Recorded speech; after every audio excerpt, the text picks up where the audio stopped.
One of the most common questions in archery is what size bow do I get, or how long should the bow be? I've made several videos about this in the past, including a very popular one called choosing bow size, and the information hasn't really changed. But some things about archery and the people who do archery have. Now, back then, I had exactly one bow. Now I've got around 40. So with a greater collection of bows of different bow types, I thought it'd be a nice chance now to cover some of the general principles of choosing bow size. And that way people who come into the sport, regardless of what style of bow they use, can have a more confident understanding of what bow size to choose. And the reason why I want to put this in one video is just to centralize the different styles and expectations. One of the difficult things with searching for answers online is that many of the sources you find are specifically geared towards one kind of archery. Many of the tables you will see on your bow length will actually assume that you're using a bow like this, a modern Olympic or target style recurve. And there are certain standard sizes which suit many people. But if you're shooting a hunting bow or traditional bow or an Asiatic bow, then these lengths make absolutely no sense. People therefore get into the mindset that their bow is too short for them and therefore they can't use it, when in fact they actually can. So this will be a comprehensive video. It will cover multiple bow styles, and that way you'll see what kind of size will best suit you. The main parameter in choosing bow size is your draw length. That's how far you pull the bow back. Now, if you already have a bow, you can easily measure this. You can use your arrow, you can get someone to measure for you, or you can mark a spot on your arrow. So you can measure from the throat of the bow to your anchor point what your draw length is. Now, if you don't have a bow or you've never shot before and you can't measure, this becomes a little more confusing, but don't let it stop you. One alternative is to measure your wingspan. So if you hold your arms out straight, you measure fingertip to fingertip and divide that by 2.5, you can estimate what your draw length is. You can also estimate using your height. Most people roughly have the same length arms, but of course people have long arms and shorter arms. Therefore, it isn't the most accurate. The best thing is that you don't have to be precise, and you're not going to make any crucial mistakes if you don't quite get the right length.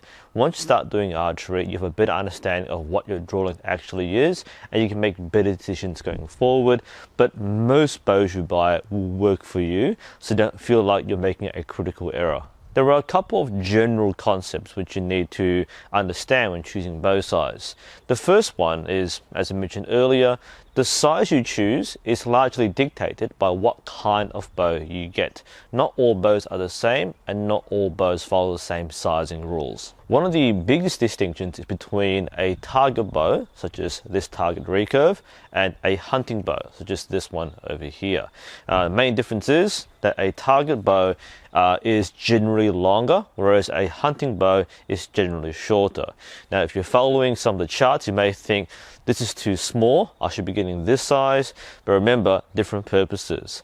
A target bow is meant to be bright, heavy, and stable, whereas a hunting bow needs to be a bit more compact, so it's easier to carry in the field. And both these bows can be used by the same person.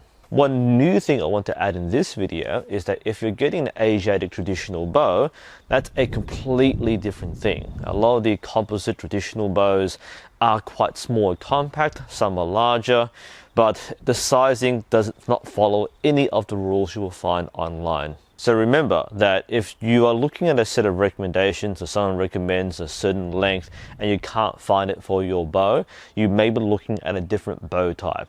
The second general concept is understanding why choose between a longer bow or a shorter bow if you can use either one. In general, a longer bow is going to be more stable, whereas a shorter bow is going to have a bit more punch to it. What this means is that for a longer bow, given the same draw length, the limbs move less. So the power stroke of the bow is not as much compared to a shorter bow. So if I grab this shorter bow, the Black Hunter, you'll see that by using the same draw length, the limbs move a bit further. So when you let go, there's a longer power stroke. For a somewhat more extreme example, I have this Chinese bow, which is somewhat longer. You can see that the limbs will move a certain length, and then it comes back like that. Whereas if this much shorter bow, you can see it's really short, you pull it back and you see that the limbs really go far back. So the result is that, again, when you let go, they'll snap back into position with a longer power stroke. So the longer bows will tend to feel gentler, smoother, and more stable, whereas these shorter bows, for the same draw weight and draw length, may feel faster. So if you choose between two bows you can use in different lengths, in general, the longer one is more forgiving, whereas the shorter one will perform a little better. Now, are there issues if using a bow that's too long for you? Not really. It will be completely safe all the way through. It may simply feel a little slower or less efficient. If you're using a bow that is too short for you, that does present a couple of problems. The one which most people are concerned about is, will I break the bow? Now, for most modern recurves, even these traditional ones like this one, these won't break. They might feel a little hard to draw, but they won't break. Some of these traditional Eastern bows and wooden handmade bows, they may have a maximum draw length. And I should emphasize that if you're buying one of these, do check the manufacturer's recommendations, because a lot of these are only rated for, say, a 28-inch or a 30-inch draw. If you go beyond this, you may actually break the bow. But for modern recurve bows or target bows, they won't break. They don't really have a max draw length. You often see 28-inch because that's the standard measurement for draw weight, but you don't actually break these bows by pulling them too far back. There are a couple of other problems with a taller person using a shorter bow. The one which most people would know is stacking. That's a feeling where the bow suddenly becomes very hard to pull at a certain length. Now, I'm a short person, I'm 5'4", so I never experienced stacking. But people who are at least average height, not me, may experience stacking with shorter bows. So someone who is above average in height may find a 62-inch bow like this one could be a little too short. The result is that the limbs will actually go more towards the vertical. So understand that when you're pulling here, the direction of the string pulling the limbs back will change based on how far you draw. So for a short person, it's going to be optimal for most of this distance. But once you get too far, you're pulling it horizontally more so than vertically or diagonal. So the effort it takes to pull it back further will be exponential. And as far as choosing a bow goes, that factor may be a make or break. Not literally, but in terms of a deal breaker, you might not be comfortable using a bow which feels really hard once you get past 28 inches. And for that, you might want to check reviews. If you know someone with the bow, or you can try it in a store, you probably want to try the bow then to see if the bow matches your shooting style and you're comfortable using that particular size and length.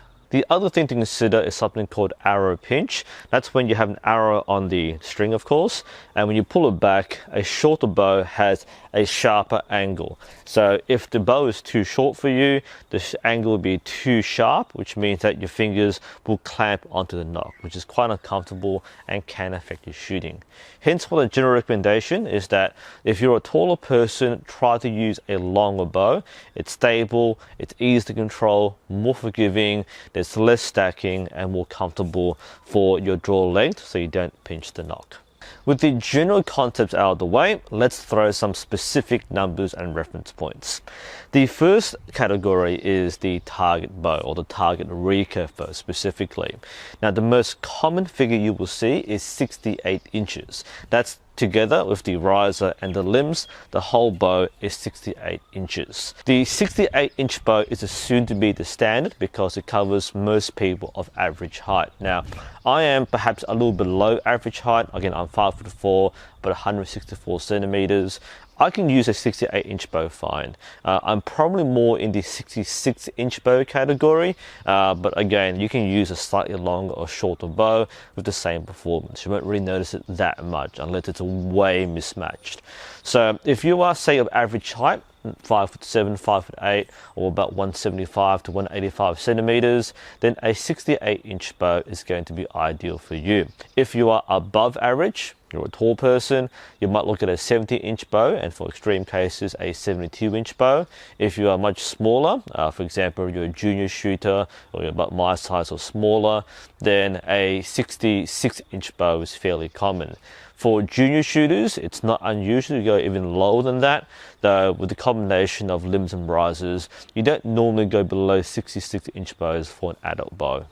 If you're getting a traditional recurve or even a trad longbow, then the lengths are much more diverse. You will get very long bows, you will get very short bows. Could be say 54 inches to 70 inches.